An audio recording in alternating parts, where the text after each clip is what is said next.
All right, let's unpack this. Have you ever paused to wonder how businesses truly track what they earn and spend, especially when, cash isn't immediately changing hands? It's far from just money in, money out.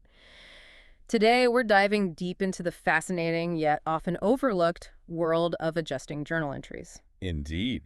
These entries are truly the silent guardians of accurate financial reporting. They ensure that a company's story, its true performance, and financial health is told truthfully in its financial statements, I was going to say. regardless of the unpredictable timing of cash movements. Exactly. We've got a stack of incredibly insightful sources on adjusting journal entries, and our mission today is to cut through any jargon, get straight to the core of what you need to know, and make sure you walk away with those satisfying aha moments.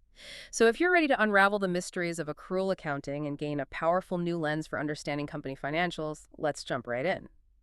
So to kick us off, the big question is, why do we even need adjusting entries? Isn't simply counting cash enough to understand a business? Well, what's fascinating here is that modern businesses, especially in developed economies like the U.S., operate on what's called the accrual basis of accounting.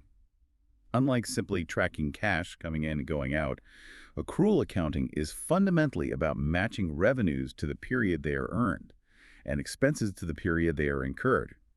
This is a cornerstone principle of U.S. GAAP, or Generally Accepted Accounting Principles. It provides a much clearer, more comprehensive picture of a company's financial performance over time, focusing on when economic events actually happen, not just when the cash physically changes hands. Okay, so it's fundamentally about timing. It's like saying, I just finished that project for the client, so I earn the money even if their check hasn't arrived yet, right? Or maybe I use the electricity all month, so I owe for it, even if the utility bill isn't due until next month. Hmm.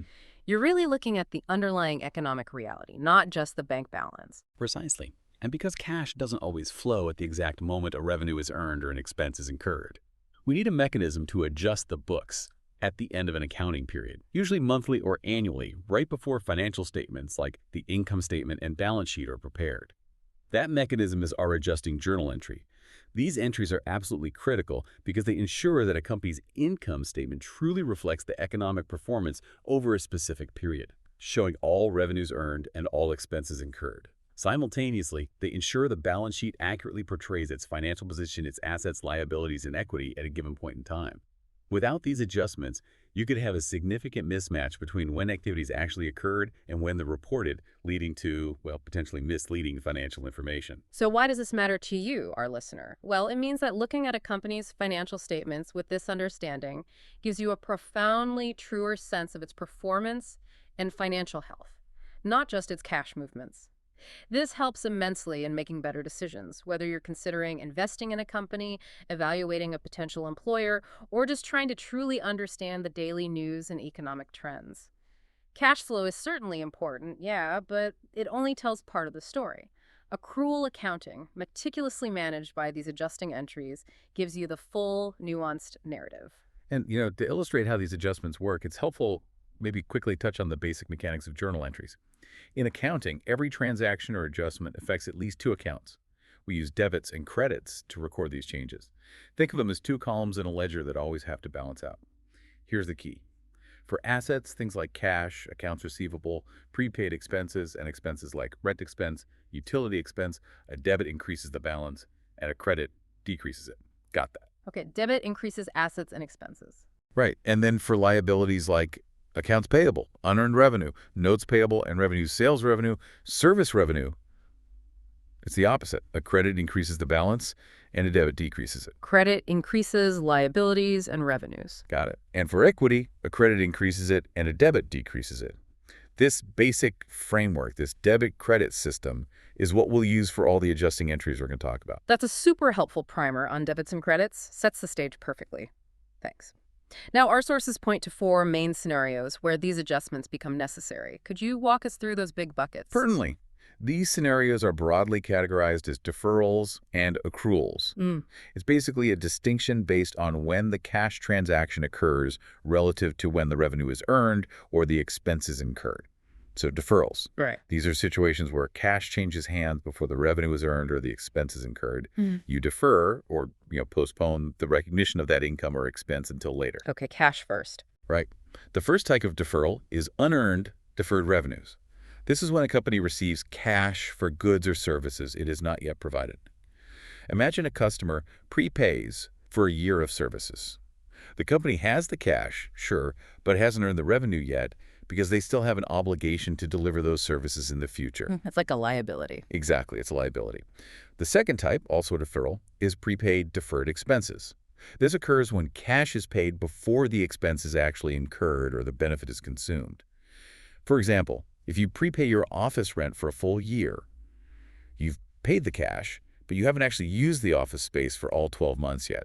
That payment is initially an asset, a future benefit, until it's, consumed over time. Okay, so those are the deferrals. What about accruals? Then we move to accruals. These are the opposite. The revenue is earned or the expense incurred before the cash changes hands. You accrue, or sort of build up, the recognition of an income or an expense that hasn't been paid or received yet. So the event happens first this time. Precisely. The third type is accrued revenues, often referred to as accounts receivable. This is where the revenue has been earned, meaning the service has been performed or the goods delivered, but the cash hasn't been received yet. Think of a sale made on credit where your customer will pay you 30 days later. You've done your part, so you've earned the revenue, even without the cash yet. Right. The receivable. Yes. And finally, the fourth type is accrued expenses, which are also known as accrued liabilities or payables. In this case, an expense has been incurred, you've used a service or consumed a resource, but the cash payment hasn't gone out yet. A common example is using utilities throughout the month, but the utility company doesn't send the bill until next month, and you pay it then. You incurred the expense this month, even though the cash outflow is later. Okay, so deferrals and accruals, two sides of the timing coin, basically. These four types of entries ensure that by the time financial statements are prepared, they accurately reflect everything that happened during the period, not just the raw cash transactions. It's about bringing the financial records up to date with the underlying economic reality of the business. Let's dig into those deferrals first, starting with unearned revenues. All right, let's start with unearned revenues. This sounds a bit counterintuitive to some people. You've got the cash in hand, but you haven't earned it yet. How exactly does that work, and what are the implications? That's an excellent point to clarify. In the case of unearned revenue, a company receives cash for goods or services it has not yet provided. It's critical to understand that when the cash is received upfront, it's not immediately recognized as revenue on the income statement. No. Instead, it's recorded as a liability on the balance sheet. Think of it as an obligation to the customer. The company literally owes them the goods or services in the future. Our source uses the perfect example, a magazine subscription. You, the customer, pay upfront for, say, a full year of magazines, but the magazine company hasn't delivered all 12 issues on day one. They earn that revenue month by month or issue by issue as they actually deliver the magazines. Ah, okay. That makes sense. Let's look at a concrete example from our source. Right. Imagine Impact Inc. received $250,000 on December 1, year 1 for services to be performed equally during December year 1 and January year 2. When Impact Inc. first receives that cash on December 1st, their initial journal entry would be debit cash for $250,000. That increases their cash asset and credit unearned service revenue for $250,000. This is the crucial part. It's not service revenue yet. It's a liability account on the balance sheet. It signifies the obligation Impact Inc. has to their customers to perform those services in the future. It's a deferred revenue cash received, but revenue not yet earned. So by December 31st, year one, the end of the accounting period, Impact Inc. has actually performed some of those services, right? They've started fulfilling that obligation, meaning they've earned a portion of that $250,000. Precisely. They've performed half of the services by year end, which amounts to $125,000. That's the $250,000 total paid, covering 2 months, and they've done 1 month's worth. This is exactly where the adjusting entry comes in. We need to recognize the portion of the revenue that has been earned during December year 1. Moving it from the liability account to an actual revenue account on the income statement. Okay, so how does that entry look?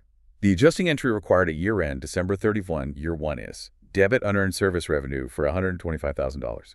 This reduces the liability on the balance sheet, showing that part of the obligation has now been fulfilled. Reducing the liability, okay. And credit service revenue for $125,000. This recognizes the revenue that has actually been earned during December year 1, and this $125,000 will now appear on the income statement for that period. So, in essence, you're moving money, well, not money, but the value, from a liability account on the balance sheet to a revenue account on the income statement. This means the income statement isn't overstating revenue that hasn't actually been earned yet, and the balance sheet accurately shows what's still owed to customers in terms of future services. It's a much more accurate portrayal of profitability. Exactly. It accurately portrays how much revenue was truly earned in that period, rather than inflating it with cash received for future services. If this adjustment wasn't made, Impact Inc.'s income statement for year one would either show zero service revenue from this transaction, or, even more misleadingly, it would show the full $250,000 as revenue, even though they only performed $125,000 worth of services. And their liabilities would be understated. This adjustment ensures both financial statements tell the correct story for the period. For you, the listener, understanding unearned revenue prevents you from misinterpreting a company's immediate cash influx as sustainable earned profit. It highlights future obligations, which is key. Fascinating. It truly is about timing, but with significant implications for how you interpret a company's financial health. Now, what about the flip side? Prepaid expenses. This is where a company pays cash up front for something it hasn't used yet, correct? Yes, that's precisely it. Prepaid expenses are a company's cash payments for expenses that have not yet been incurred or used up. Mm-hmm. When you prepay rent for a year, for instance, you've paid the cash, but you haven't actually used the rented space for the full year yet. That prepayment is initially recorded as an asset on the balance sheet because it represents a future economic benefit, the right to use that space, the benefit of an insurance policy, or maybe supplies on hand. It's a resource the company controls that is expected to provide economic benefits over time. So what's the initial entry like? So when a company initially pays for something like a year of rent or an insurance policy, the initial journal entry would typically be debit prepaid expense, which is an asset account for the full amount, let's say $12,000 for a year of rent, and credit cash for $12,000. This reduces the cash balance, of course, but it creates a new asset on the balance sheet, showing that the company has a claim on a future benefit. It's simply a transformation of one asset, cash, into another asset, the prepaid expense. And as time goes on, that asset gets used up, turning into an actual expense that hits the income statement. So for that $12,000 in prepaid rent, a portion of it becomes an expense each month. That's right. As the benefit is consumed as time passes for rent or insurance coverage is used or supplies are consumed, a portion of that prepaid amount transforms from an asset into an expense. The adjusting entry at the end of each period, say monthly or at year-end, reverses a portion of the prepaid asset and records the incurred expense. It reflects the consumption of that asset, applying the matching principle where expenses are recognized in the period they help generate revenue. And the adjusting entry itself. The adjusting entry for a prepaid expense is debit expense, maybe rent expense, insurance expense, supplies expense for the amount consumed or incurred during the period. Let's say $1,000 for 1 month of that rent. This recognizes the expense that applies to the current accounting period and will appear on the income statement. And then credit prepaid expense, the asset account for that same $1,000. This reduces the asset account on the balance sheet, reflecting that a portion of the future benefit has now been used up. This ensures that the income statement reflects the true cost of operations for that period, not just when cash was paid. Right. It prevents overstating assets on the balance sheet because you haven't actually used up all that benefit yet. And it also prevents understating expenses because you need to reflect what was actually consumed or incurred during the period. It really brings the financial statements into alignment. Precisely. If you didn't make this adjustment, your assets would be overstated and your expenses would be understated. For example, if you paid $1,200 for a year of insurance on January 1st and didn't make monthly adjustments, by December 31st, your prepaid insurance asset account would still show $1,200 even though you've used all 12 months of that coverage, and your income statement wouldn't show any insurance expense even though you clearly incurred it. The adjusting entry correctly reduces the asset and records the expense.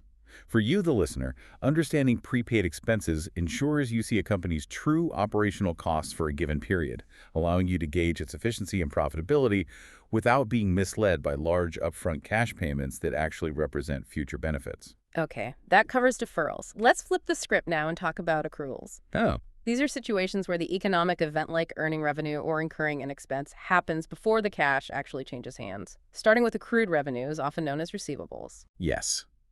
If we connect this to the bigger picture, accrued revenues represent money a company has earned but hasn't yet received. It's a valid claim to cash in the future.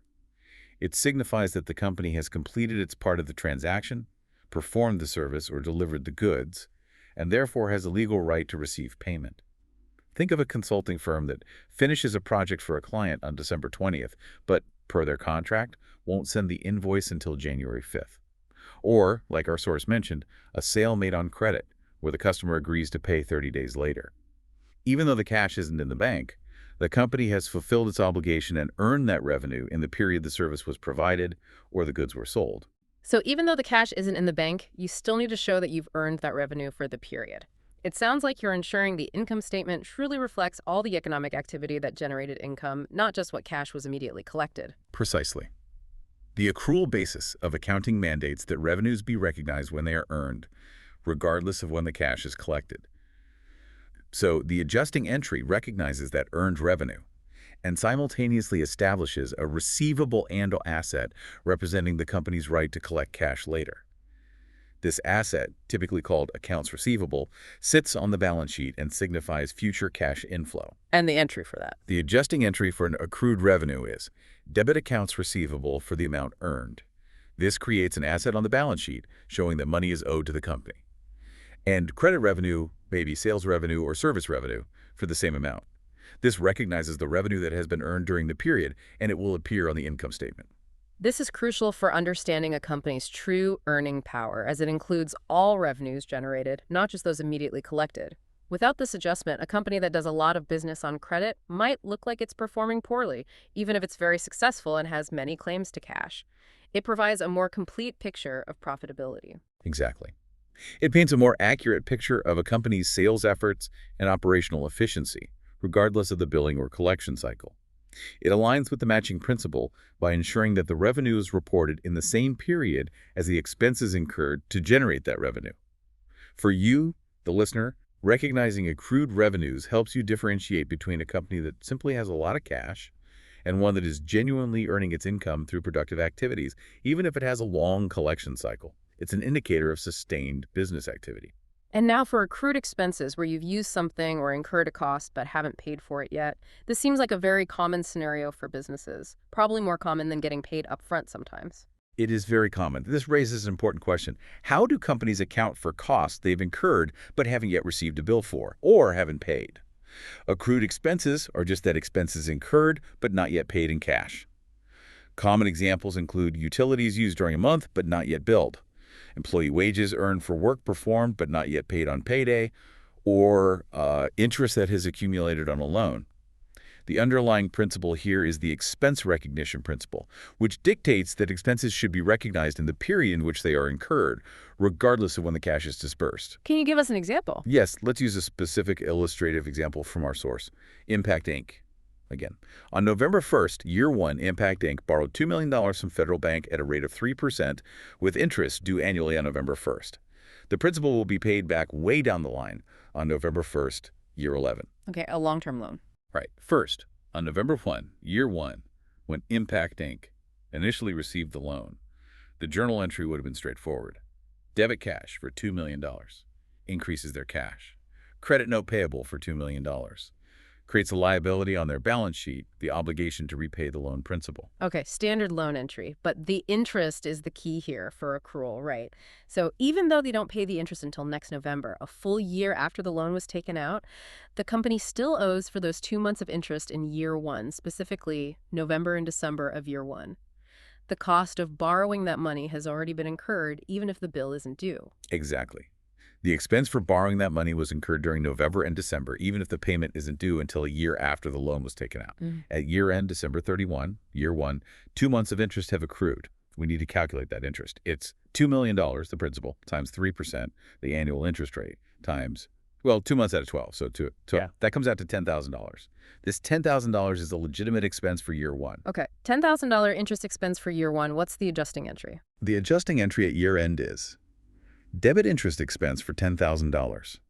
This recognizes the cost of borrowing for November and December of year one, and this expense will appear on the income statement for that year, and credit interest payable for $10,000. This creates a liability on the balance sheet, representing the unpaid interest that Impact Inc. owes at year-end. This ensures that the company's financial statements reflect all its obligations and the true cost of doing business during a period, even if the cash payment is delayed. If they didn't make this adjustment, their expenses would be understated, their liabilities would be understated, and their net income would appear higher than it truly was for that period. It's a critical step for accurately assessing a company's financial health and profitability. It absolutely is. Without this adjustment, financial statements would be incomplete and potentially misleading, especially for companies with significant recurring expenses that have delayed payment cycles. It ensures the income statement accurately reflects all costs incurred to generate revenue in that period. For you, the listener, understanding accrued expenses means you can spot if a company is truly profitable, or if it's maybe just delaying paying its bills to temporarily inflate its reported income. It provides a more honest look. It sounds like there are some fundamental principles governing these entries. Are there any golden rules for adjusting journal entries that our sources highlight? This would be super helpful for the listener to keep in mind, a kind of mental checklist. Absolutely. Three crucial rules that are really non-negotiable for accurate accounting and truly make these entries distinct from regular transactions. Okay, what's the first one? First, adjusting journal entries must be recorded by the end of the entity's fiscal year, before the preparation of financial statements. They are literally the final step in the accounting cycle to get the books ready and ensure they comply with the accrual basis before any external reports like the income statement or balance sheet are issued. You can't finalize and issue statements and then go back and make adjustments for that period. The adjustments are integral to creating those statements. Right, they finalize the picture. What's number two? Second, and this is key, adjusting journal entries never involve the cash account. This is a fundamental characteristic. If cash is involved, it's not an adjusting entry, it's a regular transaction, like receiving cash for a sale or paying cash for an expense. Adjusting entries are about timing the recognition of revenues and expenses, not about recording cash flows. They're internal adjustments to ensure the financials reflect economic reality, not cash reality. No cash involved. Got it. And the third rule? And third, every single adjusting entry will hit one income statement account and one balance sheet account, every single time. This is because they're correcting the portrayal of performance on the income statement, affecting either a revenue or an expense, and simultaneously correcting the financial position on the balance sheet, affecting either an asset or a liability. You're adjusting the income statement for proper revenues and expenses and adjusting the balance sheet for correct assets and liabilities at that point in time. This dual impact is a hallmark. That's incredibly helpful. It gives you a clear mental checklist. End of the period, no cash. One income statement, one balance sheet account. If an entry doesn't meet all three, it's probably not an adjusting entry, or maybe it's incorrect. Now, what happens when something wasn't just a timing issue, but was recorded incorrectly from the very start? How do adjusting entries help correct those fundamental misclassifications? That's a great question. Our sources also touch on error corrections, which adjusting entries are crucial for. Sometimes a company might initially record a cash receipt or disbursement directly to a revenue or expense account when it should have gone to an asset or liability account. This is a misclassification right from the start, and it absolutely requires an adjusting entry to fix it and align with accrual accounting principles. It's not about an event occurring at a different time than cash flow, but about the initial recording being fundamentally wrong according to accrual rules. Like what? Can you give an example? Sure. For instance, imagine a company prepays for a 3-year insurance policy. The cash leaves the bank, okay? But that payment represents a future benefit, an asset, not an immediate expense that is fully consumed. If, in error, they recorded the entire payment directly to insurance expense instead of prepaid insurance, which is an asset that's a misclassification. So, if you paid $300 for a 3-year insurance policy, but immediately put all $300 down as insurance expense, that's an error because only 1/3 of that, $100, should be an expense for the current year. You've essentially overexpensed in the current period and understated your future asset. Exactly. You're misstating your current expenses for the year of payment and understating your assets by the amount of the future insurance coverage, the other $200. The adjustment would then correct this. It would move the unexpired portion from the expense account to a prepaid asset account. For that $300 3-year policy, assuming it was purchased at the beginning of the year, only $100 is the legitimate expense for year one. The remaining $200 should be on the balance sheet as prepaid insurance. The error correction, the adjusting entry, would involve debiting prepaid insurance, increasing the asset, and crediting insurance expense, decreasing the expense by $200. This highlights the importance of initial proper classification and how adjusting entries are critical for catching and correcting these types of fundamental errors. Ensuring financial statements are reliable. It's about preserving the integrity of the financial picture for anyone relying on those numbers. Precisely. Errors, even unintentional ones, can significantly distort the financial statements, making a company appear more or less profitable or wealthier or poorer than it truly is. Adjusting entries serve as a final, vital check to ensure that the numbers accurately reflect the underlying economic events, regardless of initial recording mistakes. For you, the listener, this means knowing that audited financial statements have undergone this rigorous process, providing a higher level of confidence in the reported figures. All right, theory is great, and understanding the rules is vital, but here's where it gets really interesting. Our source provides a comprehensive example with a company called Titan Company, which really ties everything we've talked about together. It's like a real-world puzzle where we apply all these adjusting entry rules and truly see their cumulative impact on a company's bottom line. Yes. This comprehensive example beautifully demonstrates how various real-world situations necessitate adjustments to ensure a company's reported pre-tax income and balance sheet accurately reflect its financial position and performance under accrual accounting. Titan Company initially reported $8,000 in pre-tax income for year 2, but a meticulous review uncovered several items that needed correction. Let's go through each one systematically and see how each adjustment changes that initial $8,000 figure and impacts the balance sheet. Okay, let's do it. First up. First scenario. Titan purchased a $300 three-year insurance policy on January 1, year 2, but in error, expensed it all immediately. Ah, this sounds exactly like the error correction we just discussed. It is a classic error, a misclassification from the start. Since it's a three-year policy purchased at the beginning of the year, only one-third, or $100, $300 total cost divided by 3 years, should be expensed in year 2. The remaining $200 is a prepaid asset representing coverage for year 3 and year 4. The initial entry was wrong because it treated a future benefit as an immediate, fully consumed expense. So what's the adjustment needed? The adjustment is needed to correctly classify the unexpired portion, $200, as an asset, prepaid insurance, and to reduce the amount that was overexpensed. The impact. This adjustment will increase pre-tax income by $200 because you're reducing an expense that was too high. And it increases assets, specifically prepaid insurance, by $200. The adjusting journal entry is debit prepaid insurance $200, credit insurance expense $200. So this isn't about inflating income, but rather making sure the books show that you still have that insurance coverage as an asset for future periods. And only the portion you actually use this year is counted as an expense, right? Precisely. Accuracy and proper matching are the goals. We're correcting the income statement and the balance sheet. Okay, what's scenario number 2 for Titan? Next, Titan discovered that $2,000 of credit sales made in year 2 were not recorded in the ledger because cash hadn't been collected yet. Okay, so they made the sales, earned the revenue, but didn't record it. Right. This is a clear accrued revenue situation, which we covered earlier. According to the revenue recognition principle, sales should be recorded when the performance obligation is satisfied, when the goods or services are delivered, not when cash is received. Titan earned that revenue in year 2 by making the sales, regardless of when the customer pays. This adjustment is crucial. So the adjustment recognizes the revenue and the receivable. Exactly. The adjustment is needed to recognize the revenue earned during the period and to record the corresponding asset, the receivable. The impact. This adjustment will increase pre-tax income by $2,000 and increase assets, specifically accounts receivable, by $2,000. The adjusting journal entry. Debit accounts receivable $2,000.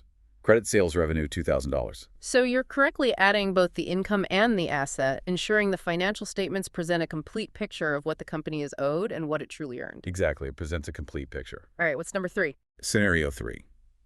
Cash totaling $3,000 received in advance from customers was recorded directly to service revenue. But only 30% of those services were actually performed by year-end. Ah, so they recorded all the cash as revenue immediately but hadn't done all the work yet. Deferred revenue problem. Yes, a deferred revenue issue, initially misclassified as direct revenue instead of a liability. Yeah.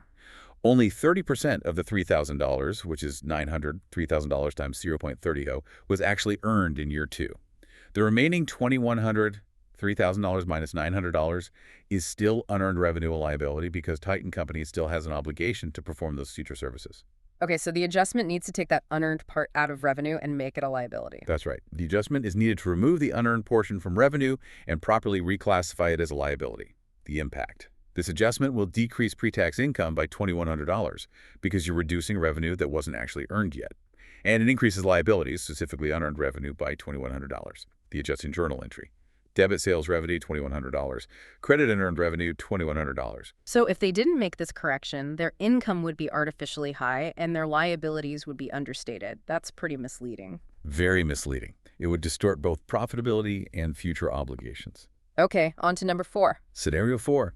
The accountant found a $450 utility bill for December that hadn't been entered into the system. Simple oversight, an accrued expense they just missed. Exactly. A straightforward accrued expense situation.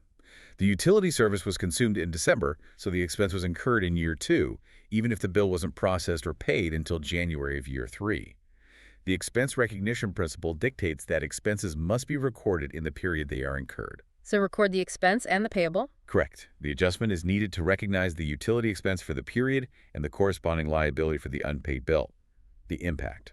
This adjustment will decrease pre-tax income by $450 and increase liabilities, either accounts payable or utilities payable, by $450. The adjusting journal entry. Debit utilities expense, $450. Credit accounts payable or utilities payable, $450. So you're accurately reflecting a true cost of doing business for that period and also showing the actual debt owed at year end. Makes sense. Precisely. Ensures all costs are accounted for. What's scenario 5? Scenario 5. $4,000 of rent was prepaid on January 1, year 1, covering a 4-year period, but no entry was recorded in year 2 related to this prepayment. Ah, so they recorded the asset correctly back in year 1 maybe, but forgot to expense the portion used in year 2. A forgotten prepaid expense adjustment. Indeed, it seems like a prepaid expense situation that was simply overlooked for year 2.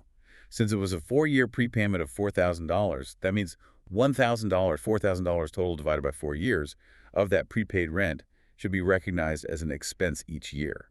Year 2 would be the second year of this expense recognition, meaning $1,000 of the original prepaid asset would have been consumed during that year. So they need to record that $1,000 expense for year 2. Yes. The adjustment is needed to recognize the portion of the prepaid asset that has now been consumed as an expense for the current year, year 2. The impact. This adjustment will decrease pre-tax income by $1,000 and decrease assets, specifically prepaid rent, by $1,000. The adjusting journal entry. Debit rent expense, $1,000. Credit prepaid rent, $1,000. So even though no cash changed hands in year 2 for this rent, you still have to show that the asset was used up and the expense wasn't incurred. Otherwise, the financial statements would be inaccurate. Absolutely. The accrual principle focuses on the consumption of the asset and the incurrence of the expense, not the timing of the cash payment. Okay, scenario 6 involves bad debts. Yes. Scenario 6. The company uses the allowance method for bad debts, but directly wrote off a $650 bad debt in year 2. Wait, if they use the allowance method, they shouldn't use the direct write-off method, right? That sounds like a mismatch. Exactly.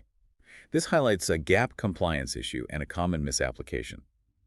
The direct write-off method is generally not permitted under U.S. GAAP because it violates the matching principle.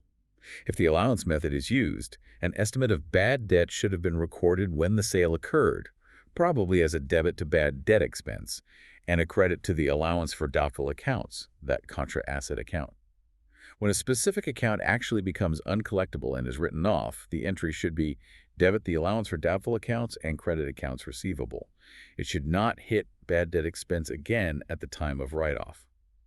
The direct write-off here effectively double-counted the expense, assuming the allowance was properly established initially. So the adjustment needs to fix that double counting. Yes. The adjustment is needed to correct the expense recognition and properly reduce the allowance account, aligning with GAAP and the allowance method. We assume the initial estimated expense was already recorded. The impact. This adjustment will increase pre-tax income by $650 because you're removing an incorrectly recorded expense that was essentially a double count, and it effectively increases net assets by $650 by debiting, reducing the credit balance of, the contra asset account, allowance for doubtful accounts, the adjusting journal entry, debit allowance for doubtful accounts, $650, credit bad debt expense, $650. So this is about correcting how the bad debt was recorded, making sure it aligns with the company's chosen GAAP-compliant method, and preventing an overstatement of expense. It's a nuance that really matters. Exactly. Method consistency and proper application of GAAP are key. Okay, 2 more scenarios. What's number 7? Scenario 7. The company purchased $1,300 of raw materials, FOB shipping point, which were in transit at year-end and not included in their inventory count. FOB shipping point. Doesn't that mean the buyer owns the goods as soon as they ship? You got it. FOB shipping point means ownership transfers from the seller to the buyer Titan Company, here the moment the goods leave the seller's dock. Therefore, Titan Company owned these materials at year-end, even though they hadn't physically arrived at Titan's warehouse. They must be included in Titan's year-end inventory count and recorded as an asset. So they need to add the inventory and the corresponding payable. Correct. The adjustment is needed to correctly include inventory owned at year-end and to recognize the corresponding liability for the purchase. The impact. This adjustment will increase assets inventory by $1,300. This also impacts pre-tax income. Increasing ending inventory usually means less cost of goods sold, which increases income.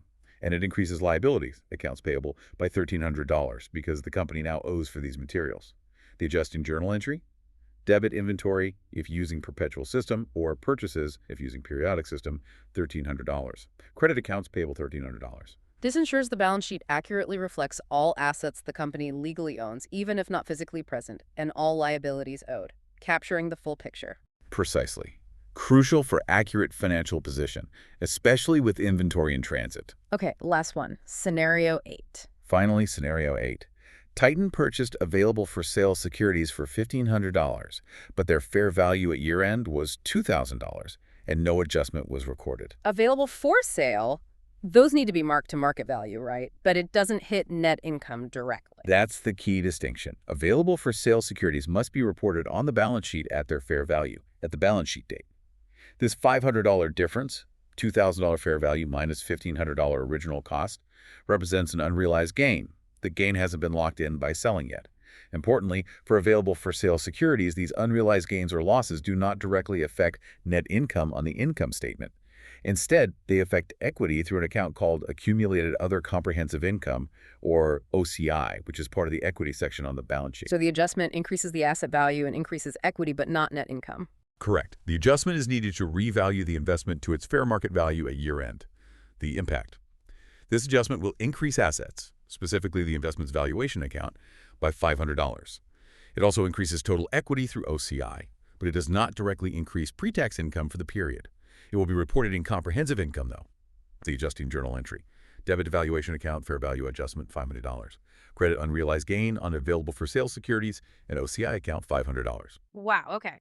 That comprehensive example really shows how these seemingly small technical adjustments, when you add them all up, can have a truly significant cumulative impact. Titan Company's original pre-tax income was $8,000, but after all these adjustments, what did it end up being? Let's see. Started at $8,000 plus $200 insurance plus $2,000 sales rec, an average $2,100 unearned rev, now just $450, now just $1,000 rent X plus $650 bad debt picks plus $1,300 inventory, and the AFS adjustment didn't hit pre-tax income. So $8,000 plus $200 plus $2,000, $2,100, $450, $1,000 plus $650 plus $1,300 equals $8,600. Did I calculate that right from the source details? Let me recheck. Wait, I need to double check the source's calculation. The source example says the final adjusted income is $7,300. Let me recalculate the changes. Plus $200 plus $2,000, minus $100, would equal $450, minus $1,000 plus $650 plus $1,300. That sums to plus $600 net adjustment. Maybe there was an error in how I listed the AFS impact or inventory.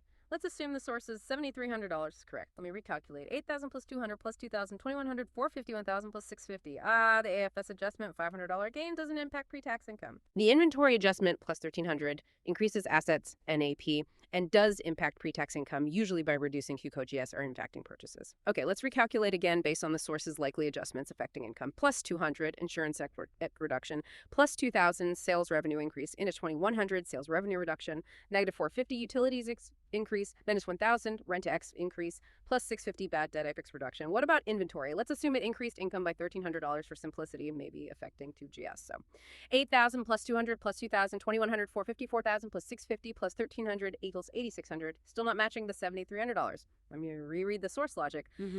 Perhaps the inventory adjustment impact on pre-tax income is different, or maybe the AFS adjustment did impact income in some specific context, not fully detailed. Let's stick with the source's final number for this discussion. Titans reported $8,000 became $7,300. That's a $700 decrease overall. Yes. The precise calculation involves correctly assessing the income statement impact of each item, like how inventory affects cost of goods sold. But the key takeaway is the final number changed significantly. That $700 difference underscores the critical role of adjusting entries. Without them, you're looking at an incomplete, potentially misleading picture.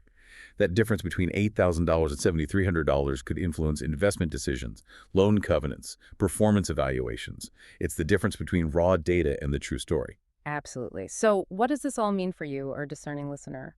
Understanding adjusting journal entries is like being handed X-ray vision for financial statements. It allows you to see beyond just the cash flows and grasp the true underlying performance and position of a company, distinguishing between when money actually moves and when value is genuinely exchanged and consumed. And if we connect this to the bigger picture, it means that savvy individuals, investors, analysts, they always look beyond the surface numbers. They understand that the true story of a company lies in its accrual-based reporting, meticulously shaped by these essential adjustments. It's the difference between just reading a headline and truly comprehending the financial news behind it. It really does shift your perspective, doesn't it? From now on, when you look at an income statement or a balance sheet, you'll know that a lot of meticulous, fundamental work went into making those numbers truly representative of the company's economic activity. It's not just about when money changes hands, but when the actual economic event, the earning of revenue or the incurring of an expense, truly occurs. And this raises an important question for you to consider. How might a company's incentives, the pressure to present a particularly positive or maybe even negative financial picture, how might that influence the precision and timing of its adjusting entries? And maybe what red flags might you now look for, armed with this deeper understanding of how they work? The fantastic thought to mull over as you analyze financials moving forward. That wraps up our deep dive into adjusting journal entries. We hope you've gained a clearer, more nuanced understanding of this vital accounting concept. Until next time, keep digging, keep learning, and stay well informed.